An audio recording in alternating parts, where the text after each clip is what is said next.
ایک روٹی والے کا واقعہ میں نے آپ کو سنانا ہے، اور یہ بڑے ہی مشہور و معروف بزرگ سے منسوب واقعہ ہے۔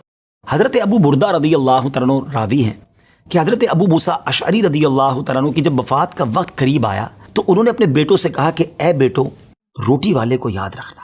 پھر یہ واقعہ خود ہی بیان کیا کہ وہ روٹی والا کون تھا۔ آپ نے کہا کہ ایک شخص تھا جس نے 70 سال اللہ کی عبادت کی، بڑی عبادت کی، مگر 70 سال بعد جب وہ باہر آیا تو شیطان نے اس کو بہکایا اور وہ ایک عورت کے فتنے میں مبتلا ہو گیا۔ 7 دن اور 7 راتیں وہ اس عورت کے ساتھ رہا، غلط کام ہو گئے۔ اب اس کو پھر شرمندگی ہوئی کہ یہ میں نے کیا کیا، 70 سال عبادت کی اور یہ 7 دن اور 7 راتیں میں نے گناہ میں گزار دی۔ بڑا شرمندہ، بڑا نادم، قدم قدم پر سجدے کرتا جاتا، توبہ کرتا جاتا۔ اب چلتے چلتے چلتے ایک مسافر خانے میں پہنچا تو وہاں 12 مسکین لوگ پڑے ہوئے تھے، لیٹے ہوئے تھے۔ اس نے بھی جگہ بنائی اور ان کے درمیان جا کر خود بھی گر کر سو گئے۔ اب رات میں ایک شخص آیا جو ان کو کھانا دیا کرتا تھا، روٹی دیا کرتا تھا۔ ایک ایک کر کے 12 روٹیاں لے کر آیا تھا، اس کو پتا تھا یہاں 12 مسکین رہتے ہیں۔ ایک ایک کر کے سب کو روٹی دینے لگا۔ وہ شخص جو یہاں آ کر اچانک بیچ میں آ کر لیٹا تھا، اس کو بھی وہ مسکین سمجھا اور اس کو بھی روٹی دے دی۔ لیکن ظاہر ہے کہ اگر ترتیب سے روٹی دیتے دیتے آگے آئے تو آخری نمبر والے کو روٹی نہ ملی، کیونکہ یہ تو 13 ہو چکے تھے۔ تو بانٹنے والے سے اس مسکین نے کہا کہ تم نے آج مجھے روٹی کیوں نہیں دی؟ اس نے کہا میں نے تو سب کو ایک ایک روٹی دی، کسی کو 2 نہیں دی۔ کہا تم مجھے روٹی نہیں دے رہے ہو۔ بہرحال وہ ناراض ہو گیا کہ ٹھیک ہے، پھر تم اگر یہ سمجھتے ہو کہ میں بددیانتی کر رہا ہوں تو میں تمہیں کچھ بھی نہیں دوں گا۔ یہ کہہ کر وہ شخص تو چلا گیا، مگر وہ مسکین بیچارہ بھوکا رہ گیا۔ اب وہ شخص جس نے ابھی توبہ کی تھی، پہلے 70 سال کی عبادت بھی کی ہوئی تھی، اس کو خیال آیا کہ میری وجہ سے اس مسکین کو روٹی نہیں ملی ہے۔ بھوک اسے بھی بڑی تھی، مگر اس نے وہ روٹی اسے دے دی۔ شدید بھوک لگی ہوئی تھی، رات بھر بھوک میں تڑپتا رہا اور اسی بھوک کے عالم میں صبح اس کا انتقال ہو گیا۔ حضرت ابو موسیٰ اشعری رضی اللہ تعالیٰ عنہ فرماتے ہیں کہ جب یہ شخص اللہ کی بارگاہ میں پہنچا نا تو ایک پلڑے میں اس کی 70 سال کی عبادت رکھی گئی اور ایک پلڑے میں وہ 7 دن اور 7 رات کے گناہ رکھے گئے۔ تو فرمایا کہ وہ گناہ جو تھے وہ 70 سال کی عبادت سے آگے بڑھ گئے، یعنی اب اس کے لیے گویا حکم ہو سکتا تھا کہ وہ جہنم میں جائے، مگر ان 7 دن کے گناہوں کے سامنے وہ روٹی رکھی گئی، اور اس روٹی کی برکت سے، کیونکہ وہ اخلاص کے ساتھ ایثار کی گئی تھی، مسکین کی مدد کی گئی تھی، وہ 7 دن کے بڑے بڑے گناہ معاف کر دیے گئے اور وہ جنت میں چلا گیا۔ پھر آپ نے اپنے بچوں سے کہا بیٹا روٹی والے کو یاد رکھنا۔ ناظرین، یہ واقعہ واقعی دلوں کے تار چھیڑ دیتا ہے۔ 2 باتیں سیکھنی ہیں کہ بعض اوقات کچھ لوگ کہتے ہیں یار میں نہیں بہک سکتا، میں تو بڑے اچھے ماحول میں ہوں۔ نہیں جناب، شیطان نے بڑوں کو بہکا دیا ہے۔ ہمیں اپنی صحبتیں اچھی کرنی ہوں گی، اللہ کریم سے شیطان کے مقابلے میں پناہ مانگنی ہوگی اور اپنے آپ سے ڈرتے رہنا ہوگا کہ نہیں، میں بھی گناہوں میں مبتلا ہو سکتا ہوں، مجھ سے بھی کوئی بڑا گناہ کہیں نہ ہو جائے۔ توبہ کرتے رہیں، ڈرتے رہیں، خوف رکھیں اور اچھی صحبت اپنائیں۔ اور دوسری بات، صدقہ جو ہے نا وہ گناہوں کو مٹا دیتا ہے۔ صدقہ اللہ کی بارگاہ میں بڑا پسندیدہ ہے۔ غریبوں کی مدد کرنا یہ اللہ کو بڑا پسند ہے۔ ہمیں بھی چاہیے کہ وقتاً فوقتاً اپنے غریب پڑوسیوں، غریب رشتہ داروں، غریب مسلمانوں کی مدد کرتے رہیں۔ اور دعوت اسلامی کا شعبہ FGRF سبحان اللہ دکھیارے مسلمانوں کی شاندار انداز میں مدد کرتا ہے۔ سیلاب زدگان کی مدد کتنے بڑے پیمانے پر کی گئی، اور یہ سارا سال ہی اب کچھ نہ کچھ سلسلہ رہتا ہے، تو آپ بھی FGRF کا ساتھ دیجیے، دکھیارے مسلمانوں کی مدد کیجیے۔ اللہ آپ کے رزق حلال میں برکت عطا فرمائے اور ہم سب کے گناہوں کو معاف فرمائے۔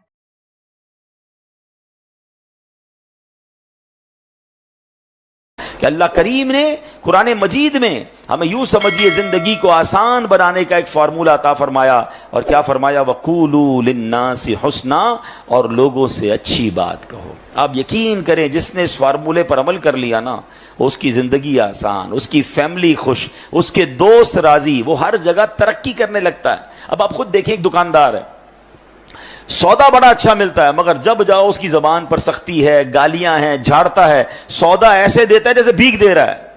ادھر گاہک جائیں گے، یا ایک ایسا دکاندار ہے جو ہر آنے والے گاہک سے محبت سے بات کر رہا ہے، پیار سے بات کر رہا ہے، طبیعت بھی پوچھ رہا ہے، بندہ کہتا ہے بڑا با اخلاق ہے۔ اخلاق کی برکت سے کاروبار بھی بڑھتا ہے، اخلاق کی برکت سے عزت بھی بڑھتی ہے، ترقی ملتی ہے اس کو۔ ایک ہی ادارے میں 2 بندے جاب کر رہے ہیں، ایک سب سے دوستی، پیار، محبت، ٹیک کیئر کرنے والا، اور ایک سب سے لڑنے والا۔ بتاؤ ترقی کس کو ملے گی؟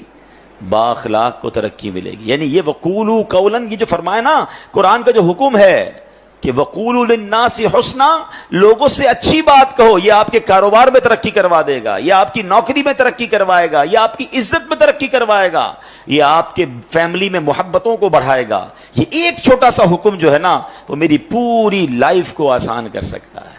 لیکن لوگوں کو یہ بات سمجھ نہیں آتی، کچھ لوگوں کے منہ سے پھول جھڑتے ہیں اور کچھ لوگوں کے زبان سے انگارے جھڑتے ہیں۔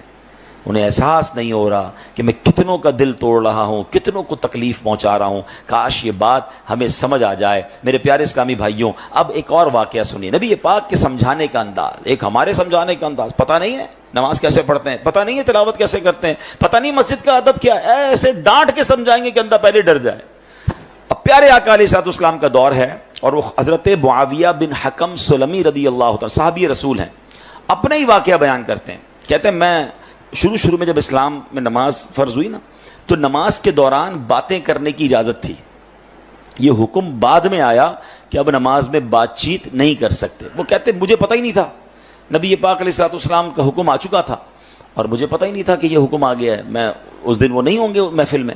تو کہتے میں آیا اور نماز شروع ہو گئی، نبی پاک علیہ الصلوۃ والسلام نماز پڑھا رہے تھے، میں پیچھے نماز میں حاضر ہو گیا۔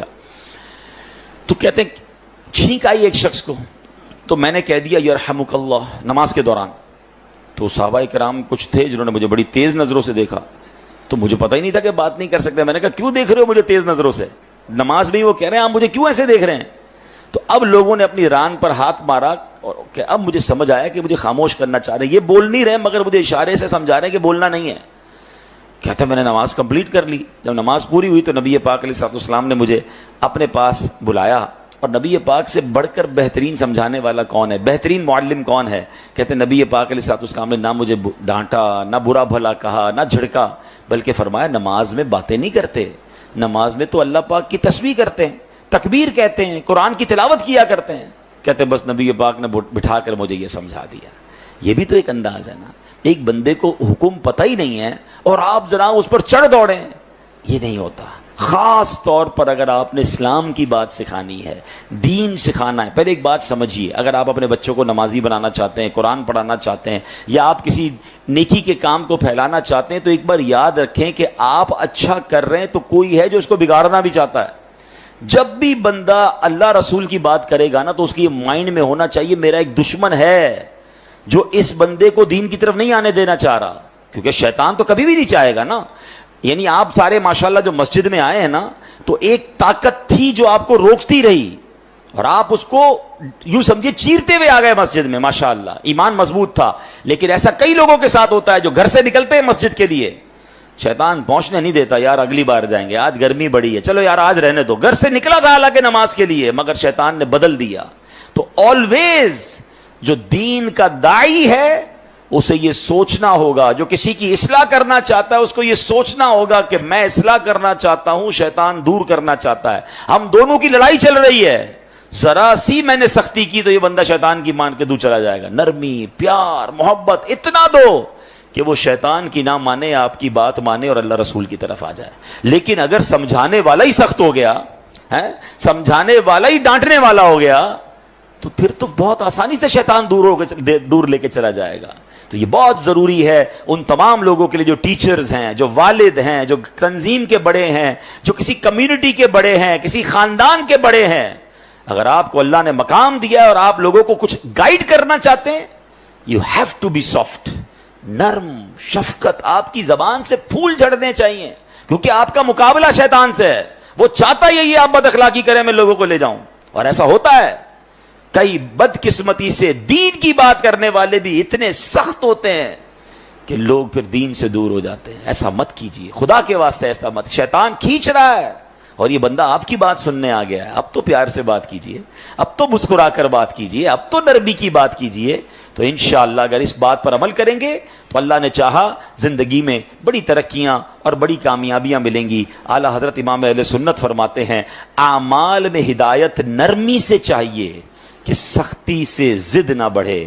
اللہ کرے یہ بات ہمیں سمجھ آ جائے۔ اچھا بالکل اسی طرح کسی کو سمجھانا ہے، اس میں بھی بڑی غلطی ہوتی ہے۔ سب کے سامنے لوگ سمجھاتے ہیں، یہ میرا بیٹا جو ہے نا، اچھا رشتہ دار آئے ہیں گھر پہ، مہمان آئے ہیں، اور ان کے سامنے کہہ رہے ہیں یہ بیٹا میری بات مانتا نہیں ہے, بہت تنگ کرتا ہے, ذرا آپ بھی اسے سمجھا دیں. کیا اب وہ سمجھے گا آپ کی بات؟ سب کے سامنے آپ نے ذلیل کر دیا. بلکہ ہمارے ساتھ بھی ہوتا ہے کہ کسی بزرگ, کسی عالم دین کے پاس اپنے بیٹے کو لے کر لائن میں لگ کر آتے ہیں اور کہتے ہیں میرا بیٹا بڑا شرارتی ہے, مجھے بہت تنگ کرتا ہے, آپ ذرا اس کو سمجھا دیں. آپ سوچیں, آپ نے اس بیٹے کو اس دیندار آدمی کے سامنے ذلیل کر دیا, وہ کیسے اپنے باپ سے محبت کرے گا؟ ہونا کیا چاہیے تھا, والد آ کر کہتا میرا بڑا پیارا بیٹا, حضرت اس کے لیے دعا کر دیں. یہ بھی تو ہو سکتا ہے, دعائی کروانی تھی, اس کی برائی کرنا ضروری ہے سب کے سامنے. اور ہو سکتا ہے آپ کا یہ جملہ بیٹے کے دل میں آپ کے لیے نرمی ڈال دے کہ یار میں ابو کو اتنا تنگ کرتا ہوں, ابو پھر بھی جا کے ایک عالم دین کے پاس, ایک بزرگ کے پاس جا کر کیا کہہ رہے ہیں کہ میرے بیٹے کے لیے دعا کر دیں, میرا پیارا بیٹا ہے. کتنا یہ تو طریقہ ہوتا ہے دل میں محبت ڈالنے کا. ہم خود ہی اپنے بچوں, اپنے چھوٹوں سے اپنے دل میں محبت دور کر رہے ہوتے ہیں. اچھا, پھر اسی طرح ایک اور کہانی کیا ہو کر آج کل لوگ ہو گئے ہیں, سوشل میڈیا پہ سمجھانا ہے. اب مجھے ایک بات بتائیں, آپ نے کسی ایک بندے کو سمجھانا ہے, اس کو ویڈیو پہ سمجھائیں گے آپ؟ اب ویڈیو پہ آپ سمجھا رہے ہیں تو شیطان ہو سکتا ہے اس کو ضد ہو جائے. اچھا, آپ نے اس کو سمجھایا یا اس کی کوئی برائی بتائی اور اس نے وہ برائی ختم کر بھی لی, تو یہ ہزاروں لاکھوں لوگوں کو آپ نے اس کی برائی بتائی, اس کا عذاب کس پر ہے, اس کا گناہ کس پر؟ یہ کون سا طریقہ ہے کہ آپ کو کسی فرد سے پرابلم ہے اور آپ اس کو سوشل میڈیا پہ سمجھا رہے ہیں, ویڈیو کے ذریعے سمجھا رہے ہیں؟ یہ تو عجیب ہو گیا, یہ دشمنی بڑھانے والی بات ہے, یہ شیطان کو خوش کرنے والی بات ہے. اللہ کرے کہ یہ لوگوں کو بات سمجھ آ جائے کہ ایک جملہ یاد کر لیں, جس نے کسی کو سب کے سامنے سمجھایا اس نے اس کو ذلیل کیا, اور جس نے کسی کو اکیلے میں سمجھایا اس نے اس کو زینت بخشی. ہاں, اگر پیار ہے نا کسی سے, سمجھانا ہے تو اکیلے میں. حضرت آپ نے پرچی لکھ دیں, میسج کر دیں کہ یہ آپ کے بیان میں پرابلم تھا, یہ آپ کے انداز میں پرابلم تھا, یا کوئی بھی آپ کی فیملی کا ایشو ہے, آپ کے دوستوں میں ایشو ہے, ذرا اکیلے میں آپ سے بات کرنی ہے پیار سے.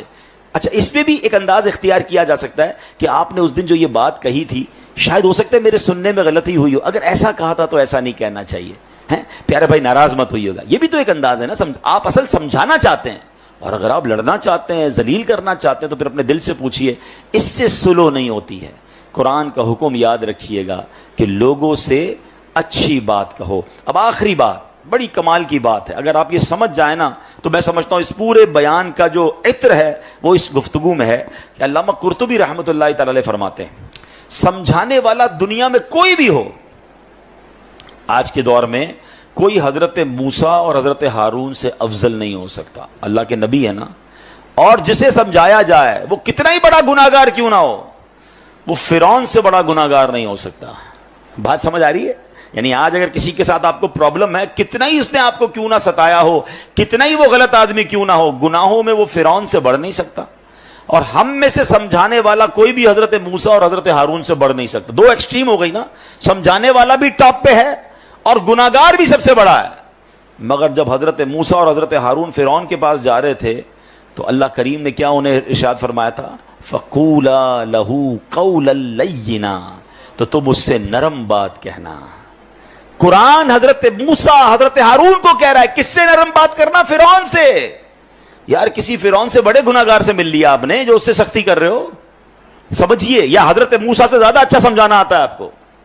اتنی دو ایکسٹریم مل رہی تھی, مگر آرڈر کیا تھا کہ نرمی سے بات کرنی ہے, پیار سے بات کرنی ہے. اللہ اکبر. اب یہ بات آپ سمجھ لیں, اگر آپ سمجھانا چاہتے ہیں یہ سختی سے نہیں ہو سکتا. آپ لڑنا چاہتے ہیں پھر وہ آپ کی مرضی ہے, وہ پھر آپ اللہ کو جواب دیں کہ آپ لڑائی جھگڑے والے ہیں. اگر آپ کے مائنڈ سیٹ میں یہ کہ یار اس بندے کی غلطی دور کرنی ہے, یا اس کو ٹھیک کرنا ہے, اس کی تربیت کرنی ہے, آئندہ یہ نہ کرے, تو یہ کام نرمی سے ہوگا. سختی سے بگڑنے کا چانس ہے, دشمنیاں ہو جاتی ہیں. وہ ایک بات ہے نا کہ ایک بندہ کہیں جا رہا تھا, سر پہ اس کے کانچ کی چوڑیاں تھیں اور اس کا پورا ایک گٹھڑ تھا. تو ایک پولیس والا آیا, کوتوال, اور اس نے آ کر ڈنڈا مارا اس پہ. کہا بتاؤ اس میں کیا ہے؟ کہتا صاحب تھوڑی دیر پہلے تو چوڑیاں تھیں, اب تو کچھ بھی نہیں ہے. یعنی آپ ڈنڈا مار کر پوچھ رہے ہیں تو ٹوٹ گیا جو آپ پوچھنا چاہ رہے تھے, وہ تو چورا چورا ہو گیا. تو ہم بھی بعض اوقات ڈنڈا مار کے جو ہے نا سیدھا کرنا چاہ رہے ہوتے ہیں. کہتے ہیں نا پہلے ہی مٹکے میں سوراخ کر دو, اب جتنا پانی ڈالنا ہے تو پانی نے لیک ہی ہو جانا ہے, پانی بھرنا نہیں ہے. اب آپ ڈالے جائیں پانی, اب آپ سمجھاتے جائیں. پہلے تو سوراخ کر دیا آپ نے, کسی کو گالی دے کر, ڈانٹ کر, ذلیل کر کر اب بٹھا کے سمجھا رہے ہیں. آپ اس کے مٹکے میں سوراخ کر چکے ہیں, اب ڈالے جائیں, وہ نکل رہا ہے, جو بھی ڈال رہے ہیں وہ نکل رہا ہے. تو کاش یہ بات سمجھ آ جائے کہ ہے فلاح و کامرانی نرمی و آسانی میں، ہر بنا کام بگڑ جاتا ہے نادانی میں۔ صدقہ خیرات کی بات ہم بہت ساری کرتے ہیں، ٹھیک ہے؟ آج آپ کو ایک کمال کا صدقہ بتاتا ہوں، 1 روپیہ بھی خرچ نہیں ہوگا۔ غریب لوگ ذرا اور غور سے سن لیں، امیر بھی سنیں، کیونکہ امیر بھی کون سا روز خرچ کرتے ہیں، ٹھیک ہے نا؟ یہ بغیر خرچے کا صدقہ ہے۔ اللہ کے حبیب علیہ الصلوۃ والسلام فرماتے ہیں اچھی بات صدقہ ہے۔ ہائے ہائے، یعنی صرف مال سے صدقہ نہیں ہوتا، بلکہ ہر معمولی چھوٹی سے چھوٹی نیکی بھی اگر اخلاص کے ساتھ کی جائے تو اس پر صدقے کا ثواب ملتا ہے، حتیٰ کہ مسلمان بھائی سے میٹھی اور نرم باتیں کرنا بھی صدقہ ہے۔ تو یہ صدقہ تو روز کیا کرے نا بھائی، بغیر پیسے خرچ کیے ثواب مل ہی جائے گا، میٹر چل رہا ہے۔ اور اب میں آخری جملہ کہہ کر اپنی بات کو ختم کرتا ہوں۔ جو عاشقان رسول ہیں، جو نبی پاک سے محبت کرتے ہیں، اس میں اس حدیث میں ان کے لیے ڈر بھی ہے اور ان کے لیے خوشخبری بھی ہے۔ اللہ کے رسول علیہ الصلوۃ والسلام فرماتے ہیں کہ بے شک تم میں سے مجھے سب سے زیادہ پیارے، سنو آقا فرمانے تم میں سے سب سے زیادہ پیارے اور قیامت کے دن میرے نزدیک ترین وہ لوگ ہوں گے